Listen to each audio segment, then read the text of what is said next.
Assalamualaikum warahmatullahi wabarakatuh. Video ini saya buat dalam rangka memenuhi tugas mata kuliah filsafat ilmu dengan tema implementasi pilar filsafat dalam kehidupan dan keilmuan.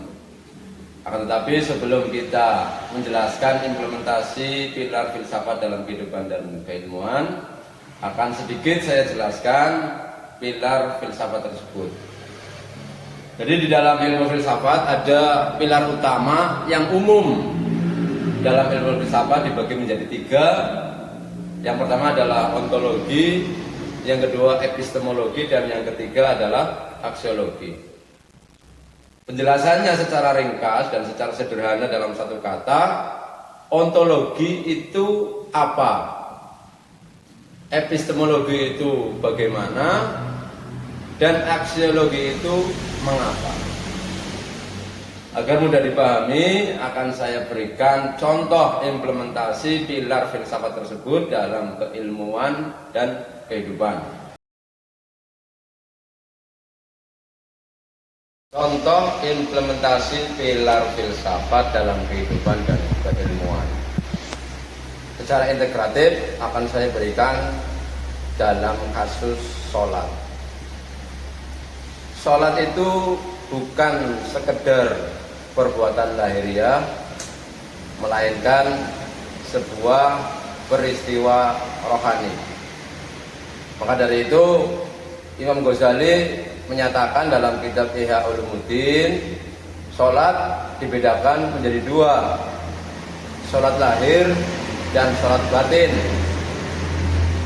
Sholat lahir berupa gerakan-gerakan yang dimulai dari takbiratul ihram sampai dengan salam beserta bacaan-bacaan di dalamnya.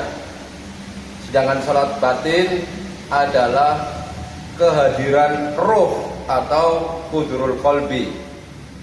Sehingga sholat itu merupakan perjumpaan antara ruh manusia dengan Gusti Allah. Jadi secara ontologis, sholat itu sejatinya menjadi ada apabila ruh itu hadir. Tanpa kehadiran ruh, sholat hanya ada atau eksis secara formal, bukan substansial.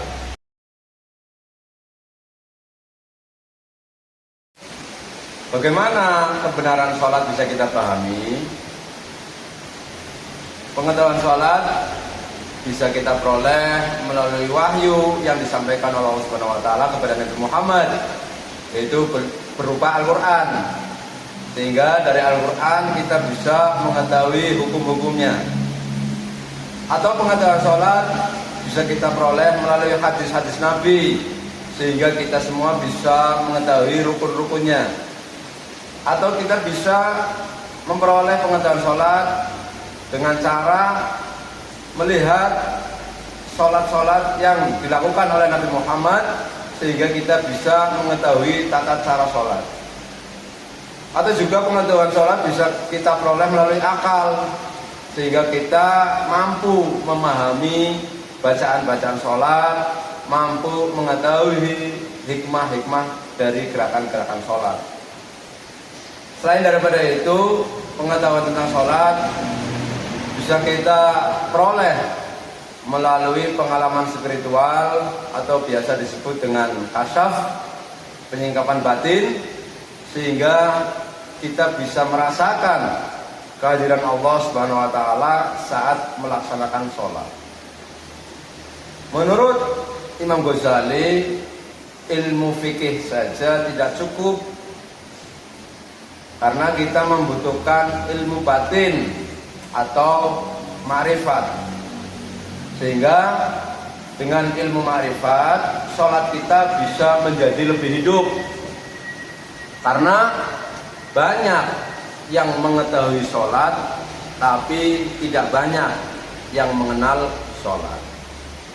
Jadi epistemologi sholat tidak cukup berhenti hanya pada teks saja, tetapi juga kita bisa peroleh dengan pencapaian penyingkapan batin, pengalaman spiritual, yaitu melalui sholat yang ikhlas. Mengapa kita harus melaksanakan sholat? Tentunya sholat itu mempunyai nilai dan tujuan. Tujuan daripada sholat adalah tazkiyatun nafas atau penyucian jiwa, taqarrub ila Allah atau pendekatan diri kepada Allah Subhanahu wa taala, dan tujuan lainnya adalah transformasi akhlak. Nilai sholat bisa kita lihat dampaknya apabila dengan sholat kita memiliki rasa kedisiplinan, kita memiliki kesabaran, kejujuran. Akan tetapi apabila kita sholat tidak mencegah kemungkaran, maka dipastikan sholat itu kehilangan nilai hakikinya. Sehingga sholat itu tidak dinilai dari berapa lamanya kita berdiri. Sholat tidak dinilai dari berapa jumlah rakaat yang kita laksanakan. Tetapi sholat itu dinilai dari perubahan kualitas akhlak si pelakunya. Saya simpulkan, implementasi pilar filsafat dalam kehidupan dan keilmuan secara khusus dalam kasus sholat, ontologinya adalah perjumpaan ruh dengan Allah Subhanahu wa taala. Epistemologinya melalui wahyu, hadis, akal, dan pengalaman spiritual.